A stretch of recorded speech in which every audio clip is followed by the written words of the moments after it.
네, 반갑습니다. 그리고 정말 감사합니다. 오늘 이렇게 오는 길이 친정교회 오는 그런 발걸음이었습니다. 경기도 연천 쪽에 저희 친정 부모님이 살고 계시는데 유창근 목사님 미리 이렇게 다 픽업해서 데리러 오시는데 그 따뜻함이 이렇게 전해지는 굉장히 감사한 시간입니다.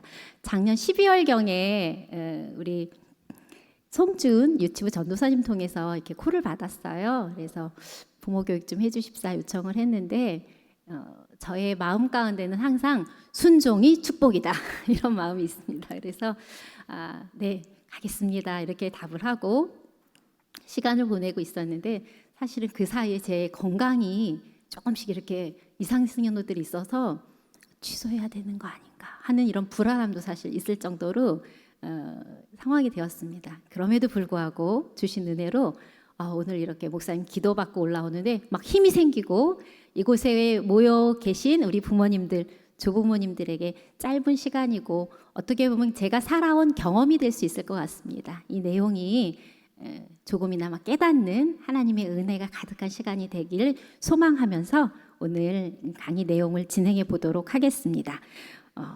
늘품 교회학교 여기 보니까 써 있는 우리들의 이야기는 예수님의 이야기입니다.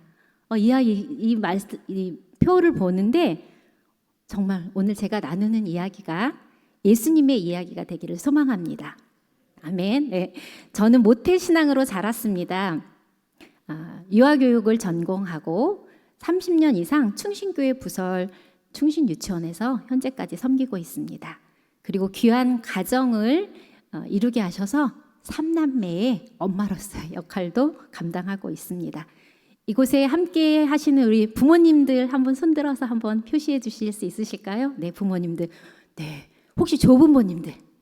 네, 조부모님들도 계시죠? 네. 지금은 한 자녀를 키우려면 부모님 외에 조부모님 온 마을이 함께 해야만 우리의 자녀들을 키워낼 수 있는 그런 시대에 저희가 살고 있습니다. 자녀들에게 어떤 가르침을 주고 계신가요? 네. 오늘 본문의 말씀 마땅히 행할 길을 아이에게 가르치라. 그리하면 늙어도 그것을 떠나지 아니하리라. 이 말씀은 제가 유아교육을 시작하면서 어떻게 교육을 해야 할까 고민하고 있을 때 주셨던 말씀입니다. 개역 개정에서 표현한 마땅히 행할 길은 현대인의 성경에서 보니까 바른 길이라고 표현을 하더라고요. 그리고 하나님의 자녀로서 마땅히 행할 길, 바른 길은 어떤 것일까? 그렇게 계속 저는 생각을 해보면서 나는 우리 부모님들로부터 무엇을 배웠지? 마땅히 행할 길을 어떤 것을 배웠지? 이렇게 생각을 하는 시간을 가져보았습니다. 근데 정말 가장 감사한 것은 신앙의 유산을 물려받은 것이 가장 큰 감사입니다. 아멘. 네. 그래서 부모로부터 어떤 가르침을 받았는지 생각해보는 시간을 가졌어요. 저희 가정에 제가 자라나면서 부모님 저희 가정의 가훈은 하나님이 보고 계시는데 하나님이 듣고 계시는데 어떻게 보면 율법적으로 보면 좀 무서워요. 늘 하나님 보고 계신다고? 나 잠깐 다르게 생각하고 다르게 하고 싶은데 듣고 계신다고? 그런데 신앙이 성숙해지면서 얼마나 이 말씀이 은혜가 되어지고 삶의 지표가 되어지는지 중심을 잡을 수 있는 귀한 가훈이 되었습니다. 어린 시절부터 저희 가정은 가정 예배를 수시로 드렸습니다. 근데 특히 주일에 교회 가야 하는데 약 1시간 정도를 매일매일 가정 예배를 드렸습니다. 어린 시절에 속으로는 빨리 끝내자 아빠 말씀 왜 이렇게 긴 거야. 투덜투덜하기도 하고 정말 다음 주에는 짧게 해달라고 얘기해야지. 교회 빨리 가고 싶은데 막 이런 마음이 들 만큼 가정 예배를 주일도 길게 드리는 그런 가정이었습니다. 그런데 그런 시간들이 반복되어지고 계속 훈련되어지니까 이 가정 예배가 지금도 나에게 있어서 가장 큰 신앙을 지켜낼 수 있는 힘이 되었구나. 이런 고백을 하게 됩니다. 이제는 저희가 4대가 모여서 가정 예배를 드리게 됩니다. 부모님들이 저에게 알려줬던 건 무엇이었을까 생각해 볼 때 예배자로 살아라. 예배자로 살아라 이 마음들을 크게 부어주셨습니다. 그리고 늘 열심히 살아라. 네, 그리고 공헌하는 삶을 살아라. 이런 말씀들 해주셨는데 2020년부터는 코로나로 인해서 많이들 힘드셨죠. 그런데 참 감사하게도 줌이라는 도구가 있어서 저희가 그 당시에도 가족들이 모여서 이 줌을 통해 예배할 수 있는 그런 축복을 누렸습니다. 올해 설 명절에도 가정 예배를 드리는데 이제 자자손손들이 이제 4대가 되니까 아이들이 이제 크기도 하고 이런 직업을 따라서 움직이기도 해서 해외에 나가서 생활하는 그런 자녀들도 있습니다. 그럼에도 불구하고 줌으로 함께 모여서 예배를 드릴 수 있는 그런 시간을 보냅니다. 부모님들이 이렇게 저에게 전해주셨던 가정 예배는 저도 지금 부모가 되어서 우리 자녀들에게 전해주고 싶은 아주 가장 큰 소망함이 되었습니다. 지금도 부모님께 안부 전화를 드릴 때 구순이 넘으신 아버님은 말씀하십니다. 사랑한다. 열심히 살아라. 그 열심히 살아라를 새겨보니까 근데 그 말씀대로 제가 살고 있더라고요. 얼마나 열심히 살면 저희 딸이 엄마는 쉬는 방법을 모르는 사람 같아. 일만 하는 사람 같아. 이럴 정도로 저에게 맡겨주신 것이라고 생각하면 집중하고 또 집중하고 흘려보내는 그런 시간으로 삶을 살고 있습니다. 네. 결혼하여서 저희 부부도 자녀들에게 신앙의 유산을 물려주는 것이 부모로서 가장 큰 역할이다. 이런 생각을 하게 되었습니다. 주변에 돌아보면 아동기까지는 부모와 함께 손잡고 교회 나오고 교회 학교에서 열심히 신앙생활 하듯이 자라나는 아이들이 참 많은 것을 봅니다. 그런데 놀랍게도 청소년기, 청년기가 되면 교회를 떠나는 그러한 자녀들이 많이 있습니다. 지금 제가 아는 주변에도 그것 때문에 우리 자녀가 교회를 떠났어요. 기도해 주세요. 이렇게 요청하는 부모님들을 만나게 됩니다. 저희 3남매는 현재 20대의 청년의 시기를 보내고 있습니다. 감사하게도 교회 학교에서 모두 교사로 봉사하고 있습니다. 부모로부터 배운 것을 기억하며 저희 충신교회에서 강조하는 가정 예배에 계속 집중하고자 노력하고 있는 것이 또 큰 영향력도 되었습니다. 그래서 지금도 매주 줌으로 가정 예배를 드리고 있습니다. 큰아들이 현재는 미국에 있습니다. 그럼에도 불구하고 줌을 통해서 매주 만나 삶을 나누고 감사의 제목들을 나누고 기도의 제목을 나누고 하나님이 어떻게 함께 하셨는지 가정의 소중함을 지켜내는 그러한 시간들을 보냅니다. 정말 가장 큰 감사인 것 같습니다. 제가 유아교육을 전공하고 또 기독교 교육을 전공한 저에게는 또 일하는 엄마였지만 가능한 한 우리 자녀들에게 중요한 가치와 경험을 제공하고자 노력을 하였습니다. 사람에게는 이제 귀한 뇌가 있죠. 네, 제2의 뇌가 있다고 합니다. 혹시 제2의 뇌가 무엇인지 아실까요? 강의라서 제가 막 이렇게 질문도 하고 편안하게 설교처럼 안 하는데요. 제2의 뇌는요, 피부랍니다.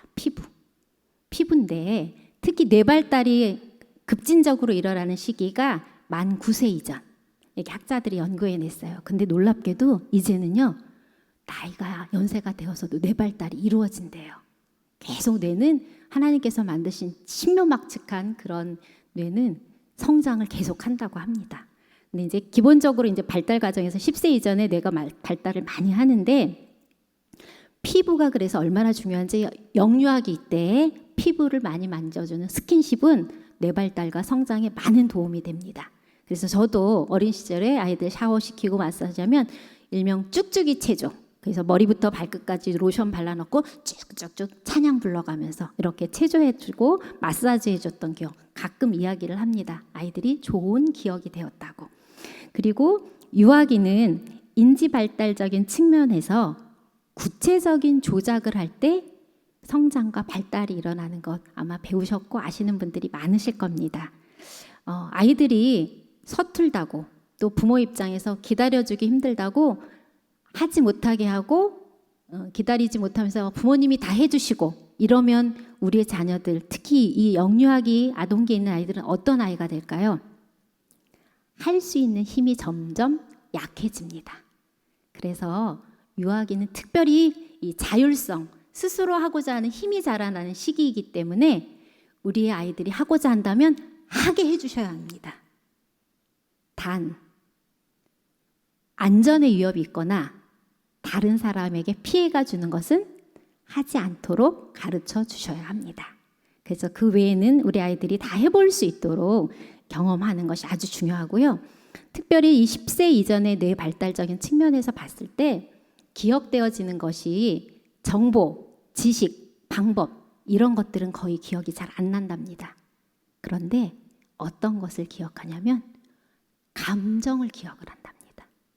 그래서 영아기, 유아기, 이 만 9세, 10세 이전까지는 좋은 감정을 기억할 수 있도록 가르치는 것이 훌륭한 교육이라고 볼 수 있습니다.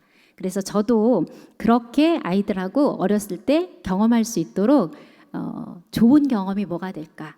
그래서 주로 이 아이들은 구체적인 경험이 중요하니까 저는 요리 실습을 많이 했어요. 아이들이랑 음식 만들어 먹고, 그래서 추석이나 막 이런 명절 때 되면 주변에 친구들도 데리고 와서 송편빚기 같이 놀이도 하게 하고, 생일 잔치인데 친구들 어렸을 때 초대하면 그때 아이들이랑 팥빙수도 만들어 먹고 수박 화채도 만들어 먹고, 근데 그런 기억이 아이들에게 무엇을 만들어 먹었다라는 것도 기억은 하지만 그때 엄마가 이런 거 이렇게 함께 할 수 있도록 도와줘서 참 기분이 좋았어, 이런 감정의 이야기들을 줄곧 합니다. 그래서 좋은 감정을 전해주는 것은 부모님들이 아주 중요한 가르침의 영역이라고 볼 수 있습니다. 제가 우리 부모님들로부터 배운 것처럼 우리의 자녀들이 예배자로 살기로 원하는 것이 가장 큰 소망입니다. 그리고 가장 큰 기도 제목이고요. 그래서 영유아 시기 때부터, 어렸을 때부터 찬양하고 또 말씀 읽어주고 또 저희 교회 학교에서 하는 그런 각종 프로그램은 아주 적극적으로 참여하려고 노력했었습니다.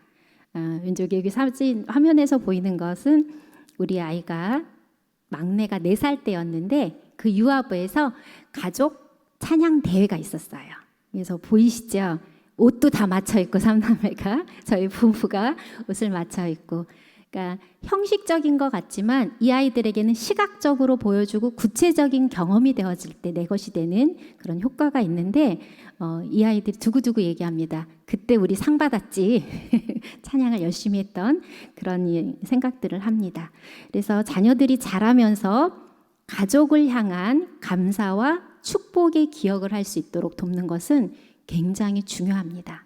그래서 저희 가정에서는 매년 가정의 10대 뉴스 이렇게 적어보기도 하고, 특별한 이벤트가 있을 때는 글로 써서 축복의 메시지, 편지도 써보고, 이제 저희가 이건 결혼 20주년이 됐을 때 어디 거창한 데 가서 뭐 파티하고 식사하지 않고 저희는 가족끼리 뭐 예배를 드렸어요. 그리고 자녀들이 부모가 우리가 결혼한 지, 하나님께서 우리의 가정을 허락하신 20주년이 된 귀한 날인데 우리 먼저 예배드리면 좋겠고 너희들이 이 마음을 글로 표현해서 같이 축하해주면 좋겠어. 순종하더라고요. 그래서 글로 써서 기억에 남는 이런 또 시간들을 또 함께 보냈습니다.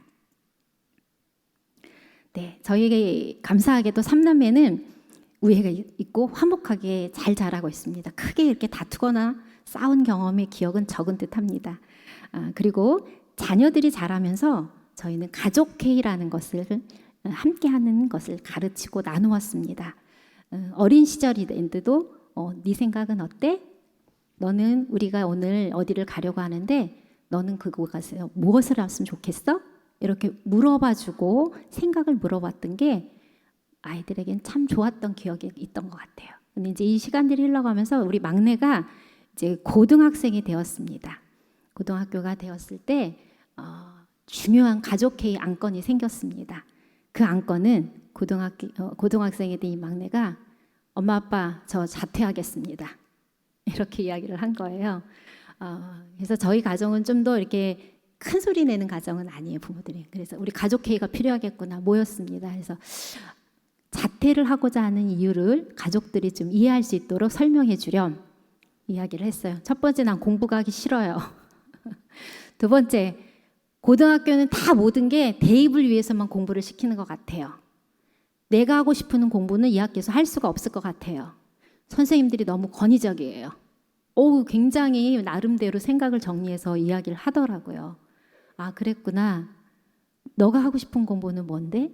근데 이 친구는 조금 일본어에 관심이 있어서 일본에 대한 이제 그 공부를 좀 더 하고 싶고, 별로 본인이 관심 없는 그 공부 시간에 그 공부하는 것보다 자기는 일본어 책 좀 읽고 일본어를 하고 싶었던 거죠. 이제 그래서 그 이야기를 들었지만 이제 이미 위에 있는 형과 누나는 대학 생활을 시작했고 그 경험이 얼마나 중요한지 아니까 그거는 안 되는데, 자퇴는 안 되는데 이제 하면서 그래도 막내의 의견이 그렇고 이 이유를 설명했으니 우리가 같이 이걸 투표를 한번 해보자. 그래서 무기명 투표를 했습니다. 저희 가족은 부모까지 합치면 5명. 결과는 어떻게 됐을까요? 네, 자퇴에 대한 찬성표는 1표, 반대표가 4표가 나왔습니다. 결국 본인이 원하는 대로 할 수가 없다는 걸 수긍을 할 수밖에 없었고, 지금 풀이 죽은 상태로 학교 생활은 했지만 감사하게도 고등학교를 졸업을 했고 대학을 가게 되었습니다. 그래서 이야기를 나누는데 그때 네가 자퇴하는 걸 가족들이 찬성하기가 어땠을까? 그랬더니 글쎄 그때 그 감정은 어땠어? 좀 속상했지만 그래도 가족들이 나에게 관심을 갖고 사랑해 준다는 것을 느낄 수가 있었어요. 라고 이야기하더라고요. 이렇게 가족들과 함께하는 그런 시간들은 굉장히 의미 있는 그런 경험으로 되어집니다. 이번 세미나를 준비하면서 자녀들에게 물어보았습니다. 너희는 부모에게 무엇을 배웠니? 이렇게 물었더니 엄마 아빠가 일터에서나 또는 교회에서나 열심히 최선을 다하는 모습을 보았어요.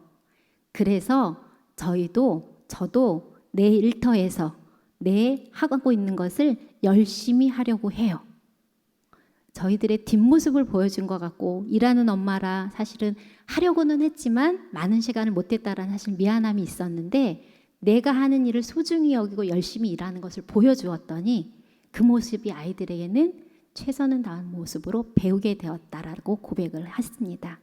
그리고 긍정적으로 말하는 방법을 배웠다고 이야기를 하더라고요. 그게 무슨 뜻이야? 그랬더니 엄마 어렸을 때 엄마 나 친구들과 놀다 오면 안 돼요? 나 냉장고에 있는 저거 먹으면 안 돼요? 이렇게 물었을 때 엄마는 항상 이야기했어요. 바꾸어서 엄마 친구들과 놀다 와도 돼요? 이렇게 물어보면 어떨까? 엄마 냉장고에 있는 저 주스 저 먹어도 될까요? 이렇게 물어보면 어떨까? 이렇게 제안하는 거 별거 아니라고 생각했는데 긍정적인 사고를 형성하는 데 굉장히 많이 도움이 되었다고 이야기를 하더라고요. 그래서 우리의 단어 하나, 언어 하나를 표현할 때도 긍정적인 언어로 접근을 한다면 그것은 우리의 자녀들에게 큰 가르침이 되고 마땅히 행할 길에 대한 안내가 될 수 있습니다. 그리고 이야기합니다. 우리 가정은 대화를 많이 할 수 있어서 좋았고요. 그래서 존중받는 느낌이 들었고 교회 안에서 생활하는 것이 중요함을 가르쳐 주셨기 때문에 그거 배웠던 것 같아요. 그래서 지금 저희들 다 봉사하고 있잖아요. 그리고 하나님 말씀 안에서 살도록 배웠어요. 저희 남편이 아이들 교육에 굉장히 많이 같이 협조해주고 오히려 저보다도 아이들하고 있었던 시간이 많았던 때도 있었던 것 같아요. 그런데 초등학교 1, 2학년 때는 영어로 말씀 암송을 하도록 아이들을 다 한 번씩 경험하도록 했어요. 그랬더니 그것들을 고백을 하더라고요. 말씀을 가까이 하도록 가르침을 받았던 것이 지금도 힘이 됩니다. 그래서 큰아이는 속해 있는 그 공동체 안에서 공동체 성경 읽기에 집중하고 있고 둘째 딸은 큐티를 하려고 노력을 하고 있고 셋째 같은 경우는 지금 성경이 읽어지네 그 전문가 강사 과정에 지금 공부를 훈련을 하고 있습니다. 이렇게 본인들이 하고자 하는 것들에 집중할 수 있는 것을 부모로부터 배웠다라는 고백을 듣게 되니 참 감사합니다. 네, 자녀란 누구일까요? 생각해 보셨을까요? 자, 시편 127편 3절 이 말씀 위에 파란색으로 되어 있는데 같이 보이실까요? 한번 한 목소리로 읽어보면 좋겠습니다. 시작! 보라, 자식들은 여호와의 기업이요 태의 열매는 그의 상급이로다. 네, 시편 127편 3절 말씀 아멘. 현대인의 성경으로 보면 자녀는 여호와께서 주신 선물이며 상급으로 주신 그의 축복이다. 이렇게 말씀하세요. 여호와께서 주신 선물. 자, 여기 계신 분들이 대부분 자녀 선물을 받으셨나요? 네, 선물에 대한 감동, 감탄, 감격이 혹시 매일 있으신가요? 아멘. 감사합니다. 선물인지 모르고 정말 힘들어하시는 부모님들이 생각보다 많으세요. 그런데 이 선물을 누가 주셨죠? 하나님이 주셨습니다. 아버지 하나님은 나에게 주신 그 자녀를 주실 때 어떤 마음이셨을까? 네, 그것을 우리가 생각한다면 잘 지키고 함께하고 노력이 필요하고 수고가 필요합니다. 이 선물을 잘 지키고 아름답게 이 선물이 잘 성장하도록 도우려면 정말 많이 공부해야 합니다. 그래서 특히 기질을 아는 게 중요하더라고요. 기질을 이제 사실 뭐 히포크라테스가 사기질설로 얘기하는데 이런 것들이 성격 유형 검사, MBTI 여러 가지 것들이 있어서 검사도 해보신 분들 있고 알고도 있으실 거예요. 근데 이 시간에 이것들을 다루기는 어렵지만 일단 알아야 된다는 게 저의 기본 포인트입니다. 그 아는 것의 특성을 그래서 알아야 돼요. 그래서 배워야 되고 알려면 관찰하셔야 됩니다. 관찰이라는 건 잘 집중하여 살펴보는 것이거든요. 그 중에서도 특별히 부정적인 감정이 대물림되지 않도록 하는 게 자녀 교육에 있어서는 참 중요해요. 이미 공부를 하셨거나 아시는 분들도 있지만 내가 어린 시절로부터 받았던 억압과 어떠한 고통과 어려웠던 부정적인 그런 감정들을 가지고 있으면 신기하게 그와 비슷한 상황이 생기면 내 자녀를 만났을 때 소리치고 화내고 감정들을 막 쏟아내는 그런 부모님들도 만날 수가 있습니다. 그런데 그것을 인지한다면 그것을 회복할 수 있는, 상처를 치유하고 없앨 수 있는 그런 작업들도 필요합니다. 예, 자녀와 좋은 관계를 맺는 것이 저는 자녀 교육, 자녀가 마땅히 행할 길을 가르치는데 가장 우선이 되어야 된다고 봅니다. 어떠세요? 여기에 계신 우리 부모님들, 조부모님들 자녀들과 친밀도가 높으신가요? 네, 아멘. 훌륭하세요. 이미 마땅히 행할 길을 잘 가르치신 분들이라고 믿습니다. 좋은 관계는 감사로부터 시작을 합니다. 예, 감사로부터 시작을 하는데 제가 32년째 유치원에서 이제 일을 하고 있는데 18년 전에 원장이 되었을 때 하나님 정말 기쁘시게 하는 교육을 하고 싶어요. 어떻게 하면 좋을까요? 좀 도와주세요. 이랬는데 정말 놀랍게도 기도가 응답되어서 좋은 나무 성품학교라는 곳을 알게 되었고 그곳에 이영숙 박사님을 알게 되었습니다. 지금도 굉장히 유아교육 쪽에서 성품교육으로 열심히 사역을 하고 계시는데 그것을 통해서 이제 배운 내용으로 제가 유아들, 교사들, 학부모님들을 18년째 계속 집중해서 교육을 하고 있습니다. 근데 그 중에 좋은 관계를 맺는 비결이 하나 있습니다. 네, 테이프 요법입니다. 테이프는 어떤 역할을 하죠? 네, 이렇게 붙여주는 역할을 하죠. 그래서 TAPE 참 이걸 잘 만들어내셨어요. 그래서 T는 땡큐 감사하기고 A는 apologize 용서를 구하는 것 그리고 P는 요청을 하고 E는 express 내 마음을 표현하는 거예요. 근데 대부분 관계에서 뭔가 내가 얘기하고 싶은 게 있으면 대부분의 사람들은 뭐부터 하냐면 요청하기부터 해요. 내 마음의 문이 열리지 않으면 그 요청하는 게 잘 들리지가 않아요. 특별히 뭔가 소원해지고 관계가 깨어졌을 때는 회복이 되어져야만 들려요. 그래서 좀 더 성숙하고 내가 아는 내가 다가서고 손을 내미는 게 지혜입니다. 자, T는 먼저 감사를 하는 거예요. 그리고 용서를 구하는 거예요. 그리고 그 다음에 내가 요청하고 싶은 것을 이렇게 했으면 좋겠다. 도와줘라. 그리고 나는 너를 사랑한다. 이런 테이프 요법을 사용하면 좀 더 소원해졌던 또 좀 멀어졌던 그리고 기존에 좋았던 관계들이 더 풍성해지고 더 친밀해질 수 있다는 것을 저는 너무너무 많이 실감을 하고 있고 현장에서 그렇게 경험을 하고 있습니다. 네, 오늘 받은 선물들 우리 자녀들을 어떻게 만나겠습니까? 네, 감사함으로 친밀함으로 만났으면 좋겠는데 제가 그것을 위해서 성품 훈계를 잠깐 알려드리도록 할 거예요. 성품 훈계를 가르치기 전에 제가 아까 친밀감이 중요하다 그랬는데 에베소서 6장 말씀과 골로새서 말씀 보면 너희 자녀를 노엽게 하지 말고 오직 주의 교훈과 훈계로 양육하라. 아비들아 너희 자녀를 노엽게 하지 말지니 낙심할까 함이라. 동일하게 뭐가 나오냐면 자녀들을 어떻게 하지 말래요? 노엽게 하지 말래요. 자녀들이 감정 상하고 부정적인 감정이 있을 때는 가르치고 마땅히 행할 길이야 알려줘도 자녀들에게 그게 들릴까요? 들리지 않습니다.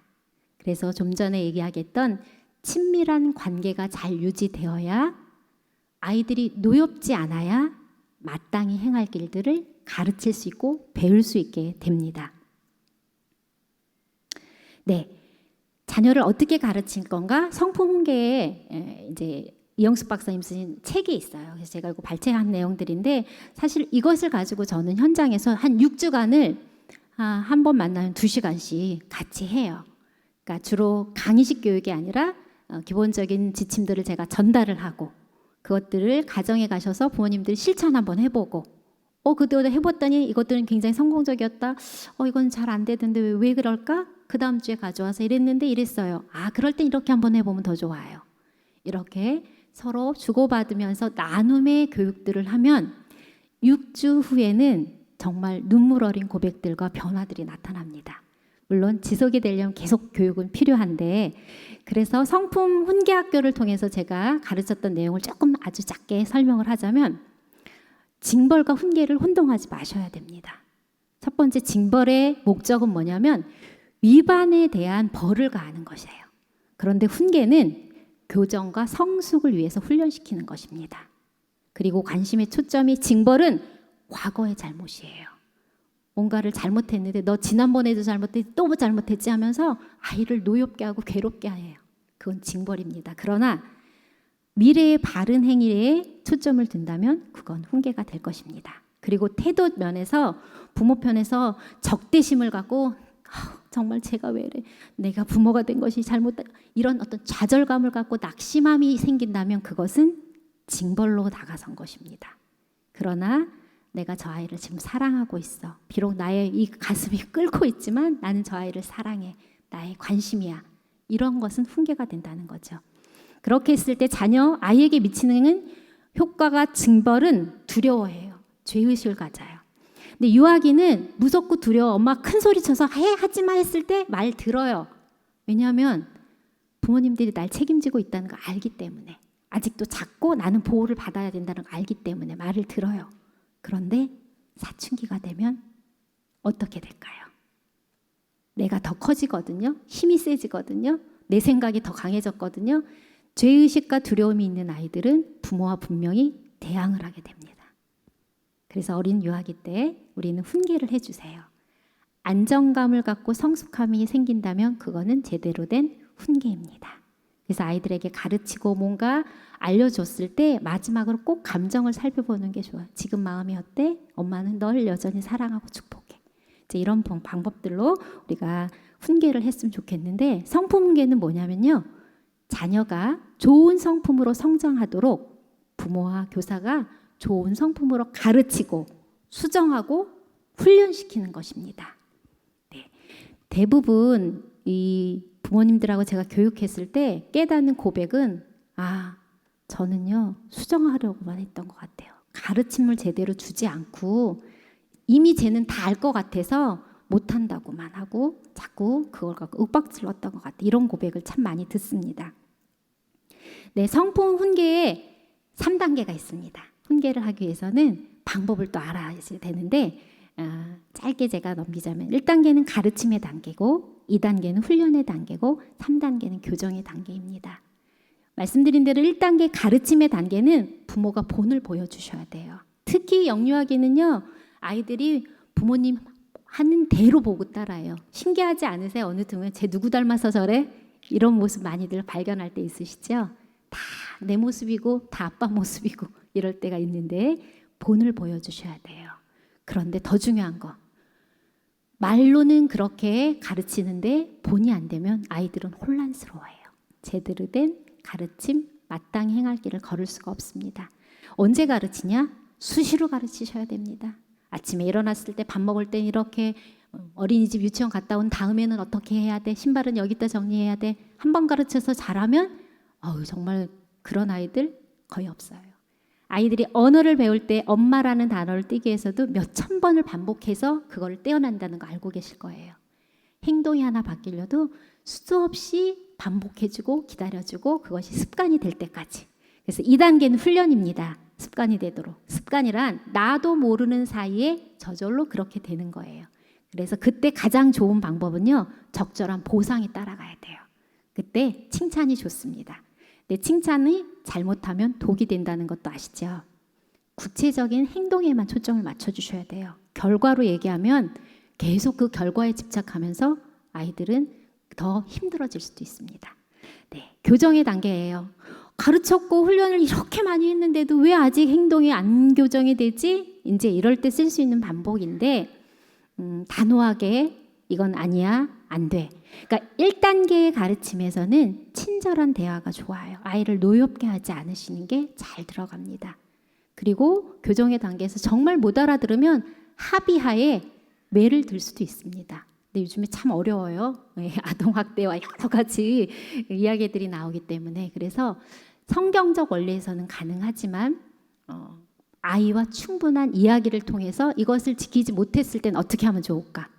방법을 찾아서 드는 체벌이어야 하지 부모의 감정으로 그냥 체벌을 하면 그거는 정말 관계도 깨어지고 가르침도 이루어질 수가 없습니다. 때론 무시, 소멸, 타임아웃, 자연적 귀결, 논리적 귀결 이런 방법들을 써서 교정을 해볼 수도 있습니다. 네, 이런 방법들은 제가 이론적인 것 때문에 아주 심플하게 이야기하지만 하나님은 그러면 어떻게 훈계하실까요? 이렇게 하십니다. 하나님은 우리를 인내로 훈계하십니다. 그리고 하나님은 분명한 지침으로 훈계하십니다. 그리고 권고와 격려로 훈계하시고 적합한 보상으로 함께 훈계하십니다. 그리고 하나님은 공평함으로 훈계하시고 무엇보다도 사랑하는 관계를 통해 훈계하십니다. 이제 이러한 하나님의 훈계의 그 원리에 의해서 우리가 배울 것은 이렇게 정리해 봅니다. 첫 번째, 온유함으로 훈계하는 것. 두 번째, 자녀를 실족해서는 안 되고 때에 알맞은 말로 훈계해야 합니다. 제가 현장에서 경험했던 사례들인데 아이들을 제가 유치원에서 마중할 때 눈빛을 먼저 봐요. 얼굴빛을. 그러면 아이들의 얼굴은 다 표현되어집니다. 어느 날 찡그리고 오는 날, 활짝 웃고 오는 아이, 울고 오는 아이들, 특별히 이렇게 부정적인 감정을 안고 온 아이들에게 물어봅니다. 무슨 일이야? 그때 아이들이 이야기해요. 엄마는 다 엄마 마음대로만 하려고 해. 별일 아닌 것 같은데 무슨 일인데 무엇 때문에 이렇게 그렇게 기분이 안 좋아졌을까? 나는 오늘 엘사 원피스를 입고 싶은데 이 바지를 입고 가라잖아요. 이런 얘기를 해요. 엘사 원피스를 입는 것과 바지 입는 것과 아이의 안전에 크게 영향을 미칠까요? 다른 사람에 피해를 줄까요? 물론 사연이 더 있었을 수도 있겠지만 아까 이야기했죠. 안전과 다른 사람의 피해가 되지 않다면 다 해보게 해주시는 거예요. 추운 겨울인데 샌들을 신고 가고 싶대요. 어떻게 할까요? 어린이집 가고 유치원 가는데 날씨가 엄청 추워지는데 나는 예쁜 구두 같은 샌들을 신고 가는 아이, 싶어하는 아이 있어요. 어떻게 할까요? 일단 신겨 가보게 하세요. 그래서 아이가 자연적으로 춥구나. 이 추울 때는 이거 신으면 안 되겠구나. 경험하게 하는 거예요.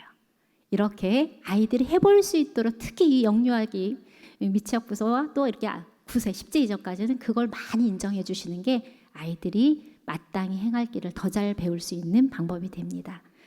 얼마 전에 저희가 수료를 했어요. 그때 학부모님께서 선생님께 감사 편지를 보냈습니다. 근데 그게 너무 감동이 되어서 저희에게 모두 공유를 해주었는데 가정에서 저희가 순종의 성품을 배울 때였던 것 같아요. 아이가 뭔가 엄마의 이야기를 잘못 안 들었던 것 같아요. 그래서 엄마한테 사과를 해야 될 타임이었던 것 같은데 아이가 엄마의 눈치를 보더니 엄마한테 빨리 달라더니 미안해 이렇게 뒤로 돌아섰대요. 그래서 엄마는 아이의 눈을 지그시 바라보면서 아무 말도 하지 않고 이렇게 눈을 미소 짓는 눈으로 보셨대요. 그때 아이가 한번 이렇게 엄마 보더니 천천히 걸어와서는 엄마 어깨를 쓰담쓰담 하더니 엄마, 내가 엄마 말 안 들어서 미안해.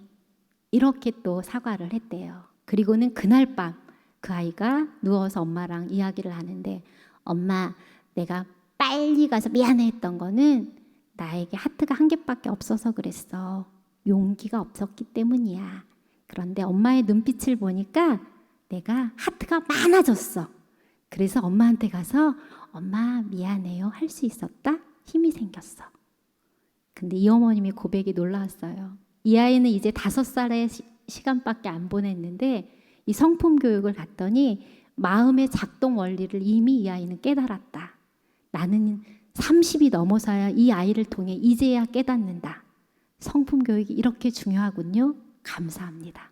이런 고백을 나누어 주셨어요. 그래서 아이들에게 이렇게 온유하게 기다려주면서 하는 교육들은 아이들의 힘이 생깁니다. 마땅히 해야 될 이 표현들도 할 수 있게 됩니다.